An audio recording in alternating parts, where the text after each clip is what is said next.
Olá pessoal, bom dia! Hoje nós vamos estudar a disciplina de Química, semana 3 do PET 3, modalidade apresentação. Esta aula é destinada aos alunos do primeiro ano do ensino médio e o tema é átomo de Rutherford.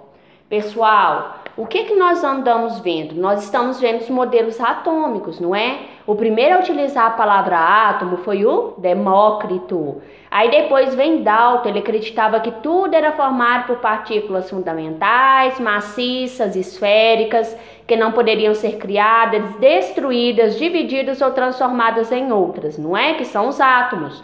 O modelo atômico dele vai ser o bola de bilhar. Depois vem o Thomson, com o experimento de raios catódicos, ele descobriu a natureza elétrica da matéria, ou seja, ele descobriu os elétrons. E o modelo dele é chamado popularmente de pudim de passas, porque é uma esfera maciça positiva, incrustada de cargas negativas. Depois veio Rutherford. O que o Rutherford fez, gente? Ele pegou material radioativo, no caso o polônio. Aí ele pegou duas placas, uma carregada positivamente e uma negativamente. O que ele observou? Que esse polônio ele emitia energia, feixes de luz, radiação.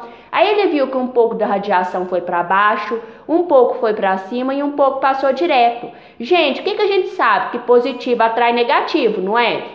Então, se esse aqui foi atraído pelo positivo, é porque ela é negativa. Se esse foi atraído pelo negativo, é porque ela é positiva. E se esse não foi atraído de forma nenhuma, é porque não tem carga. Aí o Rutherford descobriu a radiação alfa, beta e gama. Aí no caso ele veio, pegou a partícula de carga positiva, a energia positiva, que foi as partículas alfas, e incidiu sobre uma fina película de ouro. O que ele observou? A maior parte dos feixes de luz passou direto e uma pequena parte ricocheteou e voltou. Gente, prestem atenção, se passou direto, por exemplo, se eu estou seguindo e não bato em nada, eu vou direto, não vou? Então, se a maior parte passou direto, o que ele concluiu? Que a maior parte do átomo era um espaço vazio, ou seja, não bateu em nada. E uma pequena parte, que foi a que ricocheteou e voltou, é porque é o núcleo do átomo. Então, para ele, gente, o átomo era um modelo planetário, que era um núcleo positivo e com cargas negativas ao redor na eletrosfera. Então, a maior parte do volume do átomo é um espaço vazio. Agora aqui as características. A maior parte do átomo são espaços vazios, onde circulam os elétrons em órbitas. A massa do átomo está concentrada no núcleo de carga positiva. O modelo dele é chamado modelo planetário. Aí, gente, complementar ao modelo de Rutherford, tem o modelo de Chadwick. Aqui disse que Chadwick confirmou a existência dos nêutrons sem carga. Por quê? Se eu tenho carga positiva no núcleo e tenho carga negativa na eletrosfera, o que ia acontecer com o átomo? Como que ia fazer o contrabalanceamento dessas cargas? Ele ia simplesmente juntar tudo lá no núcleo, não é? Positivo não atrai negativo? Então, para que servem esses nêutrons? Gente, esses nêutrons servem para neutralizar, para fazer com que o átomo mantenha a sua forma planetária característica. Agora, gente, nós vamos passar para um outro fator, para uma coisa muito importante também, que é a identificação dos átomos. Aqui nós temos a tabela periódica. A tabela periódica contém todos os elementos químicos existentes, só que eles não estão jogados aqui de qualquer forma, não. Eles estão colocados de acordo com as suas propriedades semelhantes. Agora, por exemplo, eu tenho o oxigênio aqui, gente. O símbolo dele é O, que é mais ou menos tipo o apelido dele. Aqui embaixo está o oxigênio. Nesse caso, nessa tabela aqui, ó, em cima está o número atômico. O que é o número atômico, gente? É mais ou menos o número de identidade do elemento. Cada ser humano não tem um número de identidade, então cada elemento também tem o seu número de identidade. Ou seja, cada elemento químico na tabela periódica possui um número atômico. E eles são colocados em ordem crescente de número atômico. 1, 2, 3, 4, 5, 6, 7, 8, 9, 10 e aí por diante. Aqui embaixo, gente, eu não tenho a minha massa, então os elementos também têm a sua massa. Um átomo do elemento oxigênio pesa 16 U. O átomo do elemento nitrogênio pesa 14 U, que aqui a gente faz a correspondência na hora de fazer a massa, a gente faz a correspondência com gramas, beleza? Então vamos lá, gente, identificando os átomos. X, aqui no caso, vai ser o símbolo, vai ser o apelido. A vai ser a massa atômica e Z vai ser o número atômico. Aí, gente, nesse caso, nós vamos utilizar a proposição N número de nêutrons, P número de prótons e E número de elétrons. Vamos lá. O elemento químico, qual que é o símbolo? Cl, que é o cloro. Qual que é a massa? 35. Qual que é o número atômico? 17. Só que como que eu vou calcular prótons, elétrons e nêutrons? Gente, é simples, eu vou utilizar duas formulazinhas. Z, que é igual a P, que é igual a E, e N é igual a A menos Z. Se Z é igual a 17, P é quanto? 17. E E, 17. N é A menos Z, então vai ser 35 menos 17, então N vai ser 18. Então é só utilizar essas duas formulazinhas que eu calculo o número de partículas, de prótons, elétrons e nêutrons do meu elemento, beleza?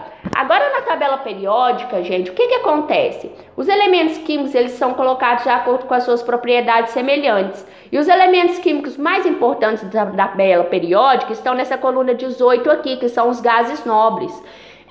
Hoje em dia, quem é considerado rico? Uma pessoa que tem dinheiro, né?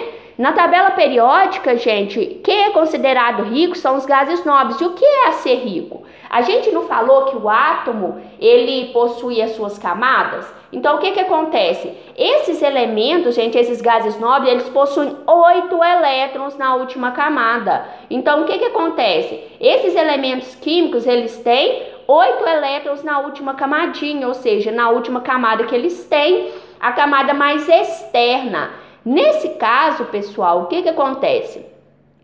Todos os elementos, a não ser os gases nobres, eles têm que ganhar ou perder elétrons para ficar com 8. Olha o oxigênio. Ele tem que andar 1, 2 casinhas para frente. Então, se ele tem que andar para frente, então quantos elétrons que ele tem que ganhar? 2. Olha o magnésio. É mais fácil ele andar isso aqui tudo para frente ou andar 1, 2 para trás para chegar aqui?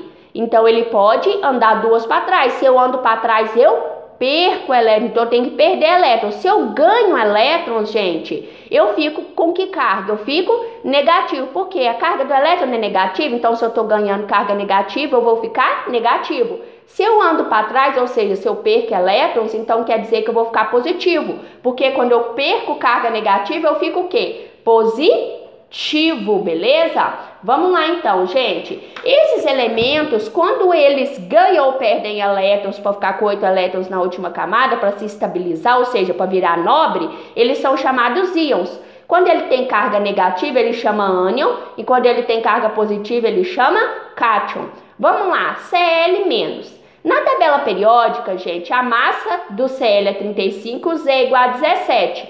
E o N vai ser 35 menos 17, vai ser quanto? 18, beleza? Só que nesse caso, gente, o cloro ele é menos, então quer dizer que ele tem um elétron a mais. Então Z que é igual a P, que é diferente de E. Então P não vai mudar, N não vai mudar, só vai mudar o elétron, porque se era 17 ele ganha 1, vai ficar 18. Agora o Na ao contrário, ele não é positivo, ele é denominado cátion, então quer dizer que ele andou uma casa para trás, então ele perdeu um elétron. A 23, Z é igual a 11. N vai ser 23 menos 11, que vai dar 12. P vai ser 11. E E era para ser 11, só que ele perdeu 1, então vai ser 10. Então, gente, olha para vocês verem. Quando eu perco ou ganho elétrons, ou seja, quando eu formo íons, o meu número de prótons e nêutrons não muda, o número de massa não muda, o número atômico não muda. Eu só mudo o número de elétrons. Se for negativo, eu tenho que somar, e se for positivo, eu tenho que subtrair. Vamos fazer 2 exemplos aqui. Aqui eu tenho BA, massa 137, Z 56. Então, A 137, Z 56, Z que é igual a P, que é igual a E. Se Z é igual a 56, P é 56 e E é 56. Então, P e E é 56. E N é igual a 137 menos 56, que vai dar 81. Já o Ba2+, gente, quer dizer que ele tem 2+, então ele perdeu 2 elétrons. Então, os elétrons, se antes eram 56, menos 2 vai dar quanto? 54. Então, é tudo igual ao Ba. Só o número de elétrons que vai mudar, e a classificação dele é que ele é um cátion, beleza? Agora o último exemplo aqui, gente, o oxigênio. Massa 16, número atômico 8. A16, Z igual a 8, P é igual a 8 e N é igual a 16 menos 8, que vai dar 8. Agora o O2- quer dizer que ele ganhou 2 elétrons. Então, se antes ele tinha 8 elétrons com ele neutro, aqui quando ele ganhou 2, ele ficou com 10. O número de prótons e o número de nêutrons, o número de massa e o número atômico não mudou, beleza? Pessoal, lembrem-se, ok? Na tabela periódica, eles são colocados em número atômico e sequência de número atômico. Os elementos químicos, eles têm uma massa, eles têm um número atômico, que é o número de identidade, e o modelo atômico de Rutherford é chamado de modelo planetário. Tentem fazer as atividades. Qualquer dúvida, me procurem no horário do meu plantão. Qualquer coisa, vejam, revejam esse vídeo, ok? Lembrem-se, Kátia é quando perde e Ânia é quando ganha. Alteração apenas no número de elétrons. Bons estudos, pessoal!